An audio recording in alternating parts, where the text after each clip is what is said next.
Hello everyone, welcome to daily market bulletin. इस bulletin का main purpose ये है कि ओवरऑल मार्केट ने आज कैसा बिहेव किया उसे हम एक बार चेक करेंगे और कल कैसा मार्केट कर सकती है वो हम देखेंगे, और कल के जो स्ट्रॉन्ग सेक्टर्स होंगे एक बार हम उसको रिव्यू कर लेंगे, ताकि अगर हम अपने ट्रेड को फाइनलाइज कर रहे हैं या हम स्टॉक्स को देख रहे हैं तो हमें पता रहेगा ऑलरेडी कि कल कौन कौन से सेक्टर हैं जो चल सकते हैं। ये निफ्टी स्मॉल कैप का चार्ट है, ये मैंने डेली चार्ट लगाया हुआ है। अगर आप देख सकते हो तो आपको आज लगेगा कि यहाँ पे एक पुल बैक आया था। प्राइस ने ऊपर जाने की कोशिश की, प्राइस ऊपर गई भी थी हालांकि, बट यहाँ से फिर रेजिस्टेंस बन गया। तो रेजिस्टेंस से प्राइस फिर नीचे आ गई, और नीचे आई तो आप देख सकते हो आरएसआई का जो मोमेंटम है थोड़ा नीचे आया है, कूल डाउन हो रहा है। तो 60s की रेंज में तो ऑब्वियसली बुलिश है, ऐसा कुछ है नहीं उसमें। अगर आप वैसे देखोगे तो यहाँ पे एक रेजिस्टेंस था, ये जोन रेजिस्टेंस जोन है, तो ऑब्वियसली यहाँ पे देखो प्राइस ने यहाँ से रिएक्ट किया हुआ है पहले भी। तो यहाँ पे ऑब्वियसली कोई बड़ी बात नहीं अगर यहाँ से प्राइस ने रिएक्ट भी किया है तो। बट अब हमें देखना है कि जो पुल बैक होता है वो कैसा पुल बैक है। अब मान लो अगर वो उसको तोड़ देती है इस वाले बेस को, जो हमारे इनिशियली सपोर्ट जोन 18,000 के करीब का, तो अगर इसको तोड़ती है तो फिर हम दोबारा देखेंगे कि फिर नेक्स्ट जोन क्या है। फिर 17,500 के आसपास का एक्टिवेट हो जाएगा जोन। तो फिलहाल हमें वेट एंड वॉच करना है, हमें देखना है अपने टाइम फ्रेम्स पे कि प्राइस ने यहाँ से अब जैसे पुल बैक लिया है आज, तो अब ये पुल बैक कैसा है, वीक है, स्ट्रांग है, किस तरह का पुल बैक है। तो इसे हम कैसे मैनेज करेंगे, इसे हम छोटे टाइम फ्रेम पे देखेंगे। जैसे कि हमने 4 आवर टाइम फ्रेम में देखा, तो 4 आवर टाइम फ्रेम में हम देख रहे हैं कि यहाँ से प्राइस ने वापस बाउंस किया है, यहाँ से प्राइस ने सपोर्ट लिया है और 60 के पास से प्राइस ऊपर जाने की कोशिश कर रही है। ठीक है, फिर अब इसको अगर हम 1 आवर टाइम फ्रेम पे देखते हैं तो 1 आवर टाइम फ्रेम पे भी यही है कि यहाँ पे भी ड्रॉप करके बेस बना रही है। तो ऑब्वियसली ये एक सपोर्ट जोन है, पूरा एरिया है। तो अगर जब तक यहाँ पे बेस बना रही है, या इसके बाद हमें देखना होगा कि कहीं ऐसा ना कि बेस बना के वापस प्राइस नीचे जाए। और ये आप कहीं ना कहीं गैप भी देख रहे हो, तो गैप का भी एक रेजिस्टेंस वो सपोर्ट रहता है, तो ये एक सपोर्ट जोन रहेगा 17,800 का आर्ली टाइम फ्रेम पे। तो फिलहाल हम इसको मॉनिटर करेंगे। अभी देखो इनिशियली एक दिन के ट्रेंड से कुछ बोल नहीं सकते हैं कि एक दिन से ऐसा कुछ ट्रेंड चेंज नहीं होता है। तो हमें देखना पड़ेगा पूरा वीक, हमें इस वीक से हमें आइडिया लगेगा कि प्राइस क्या करना चाह रही है, क्या नहीं करना चाह रही है। ओवरऑल आप देख रहे हो कि मार्केट ने अच्छा मूव दिया है पिछले 5-6 दिनों से दिया हुआ है। तो ऑब्वियसली अगर एक पुल बैक बन भी गया तो ऐसी कोई बड़ी बात नहीं है। तो फिलहाल ऐसा कोई वीकनेस नहीं है, एक पुल बैक आया है और पुल बैक की इंटेंसिटी हमें बस मेजर करनी है, तो हमें कल थोड़ा आइडिया लगेगा किस तरह का पुल बैक है ये। फिर हम चलते हैं एक बार मिड कैप पे। तो मिड कैप भी अगर आप देखोगे तो रेजिस्टेंस जोन के पास ही है, उसने रेजिस्टेंस को ब्रेक नहीं किया। वो हालांकि ट्राई कर रहा है, देखो यहाँ भी गया था बट फिर नीचे आ गया, फिर यहाँ ट्राई किया, फिर आज इसके ऊपर गया, फिर ट्राई किया बट फिर वापस नीचे आ गया। तो कहीं ना ये स्ट्रॉन्ग जोन का काम कर रहा है अभी। और इसको अगर तोड़ना है तो कुछ पॉजिटिविटी चाहिए, कुछ बुलिश सेंटिमेंट चाहिए। अदरवाइज वैसे देखा जाए तो प्राइस यहाँ पे थोड़ा टाइम स्पेंड कर सकती है, और मे बी प्राइस यहाँ से वापस रिटेस्ट करके फिर ऊपर जा सकती है। तो दोनों सिनेरियो है हमारे पास। तो ये हमें कल पता चलेगा कि कल किस तरह से प्राइस क्या बिहेव करना चाह रही है। अगर वो रिटेस्ट के मूड में है तो वापस नीचे आएगी फिर ऊपर जाएगी, और अगर नहीं तो साइडवेज होकर वापस ऊपर जा सकती है। तो ये हमें देखते रहना होगा। मोमेंटम में कोई दिक्कत नहीं है, मोमेंटम में कोई ऐसा लॉस नहीं हुआ है, बुलिश जोन में ही अगर आप देखोगे तो। अगर आप इसको भी देखते हो अर्ली टाइम फ्रेम भी बुलिश जोन में, ऑब्वियसली यहाँ से नीचे गिरा है प्राइस, क्योंकि आप कैंडल भी देख सकते हो, काफी बड़ी कैंडल थी यहाँ पे अर्ली टाइम फ्रेम में। तो स्ट्रांगली रिएक्ट किया, बट फिर प्राइस यहाँ से ऊपर की तरफ 40 का सपोर्ट लेकर ऊपर की तरफ आने लग गई है। तो ठीक है, अब हम इसको कल देखेंगे कल कैसा रहता है। फिलहाल हमारा जो जोन है रेजिस्टेंस जोन यही रहेगा, 23,000 के करीब का रेजिस्टेंस जोन है मिड कैप का। और सपोर्ट इनिशियली हम यही सपोर्ट लेके चलेंगे 22,500 के आसपास का। अगर बाई चांस ये टूट जाता है तो देखेंगे कल। वैसे अगर आप चाहो तो इसको भी सपोर्ट अभी इनिशियल लेवल के लिए मान सकते हो 22,800 का, बट ये बहुत छोटा है तो इतना हम इसको इम्पोर्टेंस नहीं देंगे। हम यहाँ तक का वेट करते हैं कल। निफ्टी 50 अगर देखो तो ऑब्वियसली ये भी रेजिस्टेंस जोन के पास ही आपको क्लियरली दिख रहा है। ये जोन है, यहाँ पे प्राइस ने कोशिश करी कई बार बट अभी ब्रेक नहीं कर पा रहा है। तो इसी जोन और सपोर्ट के बीच में फंसा हुआ है ये। तो इनिशियली जो हमारा सपोर्ट जोन है 24,250 260 के आसपास का सपोर्ट जोन है, और जो रेजिस्टेंस जोन है 24,500 के आसपास का रेजिस्टेंस जोन है। तो ये जोन को ब्रेक होना बहुत जरूरी है अगर निफ्टी को आगे जाना है, ऊपर जाना है, बुलिश होना है तो। अब ये हो सकता है कि रेजिस्टेंस जोन है तो ऑब्वियसली प्राइस थोड़ा यहाँ पर टाइम स्पेंड करे एक बार रेजिस्टेंस तोड़ने से पहले। तो मे भी यहाँ से प्राइस के नीचे आके फिर यहाँ पे रिटेस्ट करके फिर ऊपर जाए। तो ये एक सिनेरियो बन सकता है, तो इसे हम देखेंगे। अदरवाइज देखा जाए तो कोई वीकनेस नहीं है, किसी तरह का कोई प्रॉब्लम नहीं है, सब नॉर्मल है जैसे होता है प्राइस एक्शन में। कोई ट्रेंड चेंज ऐसा कुछ हुआ नहीं है, बस हमें इसको देखते रहना है। अगर 1-2-3 दिन में क्या बिहेव करती है, सपोर्ट लेके वापस प्राइस ऊपर जाती है, रिटेस्ट करके ऊपर जाती है कि नहीं जाती, वो सारी चीजें हमें देखनी है। हमें दो तीन चीजें देखनी है। अगर प्राइस कल रिटेस्ट करती है तो उसकी इंटेंसिटी क्या है, क्या वो सपोर्ट को तोड़ के रिटेस्ट करने नीचे जा रही है, सपोर्ट के पास ही अपने आप को दोबारा से बेस बना रही है, या फिर ऊपर जा रही है, तो क्या वो जो रेजिस्टेंस जोन है उसके आसपास ही वो अपना टाइम स्पेंड कर रही है या उसके ऊपर जा रही है। तो हमें दो तीन चीजें देख के रहना होगा कल। तो कल हम देखते हैं मार्केट कैसा पैन आउट करता है। फिलहाल हम एक बार स्ट्रॉन्ग सेक्टर्स देख लेते हैं कल के लिए। तो आपके पास अगर आप सेक्टर्स देखोगे तो एनर्जी सेक्टर ने उतना अच्छा काम नहीं किया है, तो ऑब्वियसली एनर्जी सेक्टर को अभी हम छोड़ सकते हैं। हमें सिर्फ क्लीन स्टॉक्स चाहिए, क्लीन सेक्टर्स चाहिए जो स्ट्रांग है। तो निफ्टी अगर फाइनेंस सेक्टर देखो तो ऐसा फ्लिप ऑब्वियसली हो चुका है, तो यहाँ पे वो हो सकता है थोड़ा सा टाइम स्पेंड करे उसके बाद ऊपर जाए। तो इस पे नजर बना के रखिए फाइनेंस स्टॉक्स पे, ये एक अच्छा सेक्टर है। ऑटो सेक्टर देखो स्ट्रांग है, अगर ऑटो सेक्टर में आप देख रहे हो, अगर आपके पास ऑटो स्टॉक्स है तो वेल एंड गुड, क्योंकि ये बहुत ही स्ट्रांग सेक्टर है अभी, तो मे बी ये कल को यहाँ से ऊपर जा सकता है। तो इस पे नजर रखिएगा, ये एक अच्छा सेक्टर है। और यहाँ पे आप देख लो अभी काफी स्कोप है ऊपर जाने का। तो ऑब्वियसली स्टॉक जो है उसमें ऑटो सेक्टर के स्टॉक्स को जरूर अपने लिस्ट में रखिए आप।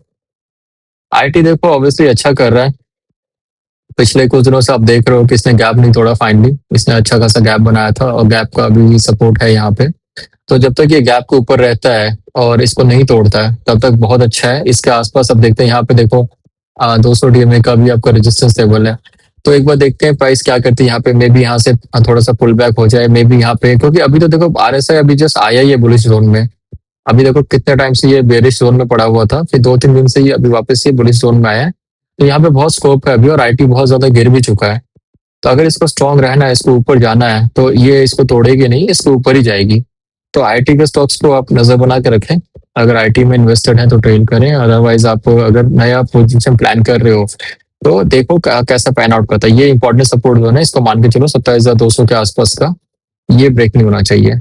बाकी यहाँ पे रेजिस्टेंस है तो मे भी थोड़ा सा पुल बैक आए, थोड़ा सा यहाँ पे ऊपर नीचे हो, तो उसका आपको ध्यान रखना पड़ेगा। एफएमसीजी ऑलरेडी स्ट्रांग है, आप देख रहे हो यहाँ भी अभी सपोर्ट ले रहा है, 50 डीएमए के पास सपोर्ट ले लेके ऊपर जाने की कोशिश कर रहा है। आरएसआई भी इसका बुलिश जोन में है, तो अभी थोड़ा स्कोप है यहाँ पे। अगर आपको लगता है कि एफएमसीजी का स्टॉक, एक दो स्टॉक्स अपने उसमें रखो, आप वॉच लिस्ट में रखो, और अगर यहाँ से वो थोड़ा मोमेंटम दिखाता तो आप एंट्री ले सकते हो, क्योंकि यहाँ पे 2-3% का तो स्कोप बनता है ऊपर जाने का एफएमसीजी में, 2% के आसपास का स्कोप है। मेटल अभी इग्नोर करो, मीडिया भी इग्नोर करो, आप रियलिटी भी इग्नोर करो। देखो रियलिटी में बहुत अच्छी रैली ऑलरेडी आ चुकी है, आपको क्लियरली दिख रहा है। अवश्य उसके बाद रेजिस्टेंस जोन के पास पहुंच गई, तो यहाँ से पुल बैक होना कोई बड़ी बात नहीं है। हो सकता है प्राइस थोड़ी नीचे आए उसके बाद ऊपर वापस जाए। तो अभी रियलिटी के स्टॉक्स अगर आप प्लान करो तो अभी प्लान मत करो, आप वेट करो। इंफ्रास्ट्रक्चर देखो ट्राई कर रहा है बेचारा, बट वही रेजिस्टेंस मिल रहा है इसे। तो अभी इंफ्रास्ट्रक्चर में भी रुक जाओ, इंफ्रास्ट्रक्चर के भी स्टॉक्स अभी छोड़ दो आप। पीएससी छोड़ दो अभी आप, पीएसयू भी छोड़ दो, कमोडिटीज भी इग्नोर कर सकते हो आप। कंजप्शन थोड़ा एक्सटेंडेड है, तो अभी ये देखो अभी हो सकता है यहाँ से पुल बैक दे, तो ऑब्वियसली कंजप्शन को भी अब इग्नोर करो। बैंक निफ्टी तो ये हो गया आपका, Adani Nifty, private banks. Nifty bank देखो ठीक है, बट अभी साइडवेज ही चल रहा है, ऐसा कुछ खास है नहीं। अगर इसके ऊपर आता है 58,680 के ऊपर तो हम देखेंगे इसको, अदरवाइज अभी साइडवेज ही चल रहा है, तो इसको साइडवेज ऑब्जर्व करते हैं। फार्मा भी इग्नोर करो, ऑलरेडी एक्सटेंडेड है। Bank Nifty versus PSU, obviously bank Nifty देख रहे हो अब काफी एक्सटेंडेड दिख रहा है आपको, तो हो सकता है यहाँ से बैंक निफ्टी थोड़ा नीचे आए, तो बैंक निफ्टी को भी थोड़ा रुक ही जाओ। डिफेंस सेक्टर देखो कल इसने अच्छा परफॉर्म किया था, बट फिर शूटिंग स्टार बन गया, तो प्राइस वापस रिटेस्ट कर रही है। तो ये सपोर्ट लेवल है डिफेंस सेक्टर का। अगर आप डिफेंस के स्टॉक्स में इंटरेस्टेड हो तो अब यहाँ पे देखो, यहाँ पे प्राइस कैसे बिहेव करती है। अगर इसके साइडवेज रहती है या इससे ऊपर जाती है तो आप डिफेंस सेक्टर के स्टॉक्स में प्लान कर सकते हो, अदरवाइज अभी तो तुरंत एंट्री मत करना इसमें। हेल्थ केयर में भी आप छोड़ दो, ऑयल एंड गैस भी छोड़ दो, मल्टी कैप भी छोड़ दो। कंज्यूमर ड्यूरेबल आप देख सकते हो, ऑब्वियसली कंज्यूमर के स्टॉक्स अभी चल रहे हैं, इटर्नल वगैरह आप देखो अच्छा परफॉर्म कर रहे हैं, तो उसको देख सकते हो। कंजप्शन के कंज्यूमर ड्यूरेबल के जो स्टॉक्स हैं ऑब्वियसली बहुत अच्छा कर रहे हैं, तो अगर उसके स्टॉक्स आप अभी एंट्री करना चाहते हो तो अभी टाइम है करने का। डिजिटल इंडिया देखो ये भी एक अच्छा सेक्टर है, ये अभी इसके ऊपर आता है ना तो हम प्लान करेंगे, अकोमोडेशन जोन हो गया एक तरह से, तो इसके ऊपर आने दो, तो स्टेज 2 का साइन आएगा, तो अभी हम इसको वेट करेंगे। और इसके बाद आप इसके स्टॉक्स को अपने लिस्ट में रखो, बट इसके इंडेक्स को ऑब्जर्व करते रहो, ऐसा करो आप। इसके अलावा देखो प्राइवेट बैंक का मैंने वही बताया ना, अभी उतना अच्छा सिस्टम है नहीं, तो अभी उसको थोड़ा वेट एंड वॉच वाली चीजों में, केमिकल भी उतना अच्छा नहीं है, तो आपको कुल मिला के देखो मेरे हिसाब से ज्यादा सेक्टर है नहीं। कल के लिए आपको दो ही सेक्टर है, एक तो ऑटो सेक्टर हो गया आपका और एक कंज्यूमर का हो गया, कंजम्पशन का। एफएमसीजी भी देख सकते हो, एफएमसीजी हो गया आपका, ऑटो सेक्टर हो गया आपका, और एक सेक्टर और हो गया आपका जो मैंने अभी दिखाया था आपको, कंज्यूमर ड्यूरेबल्स का था।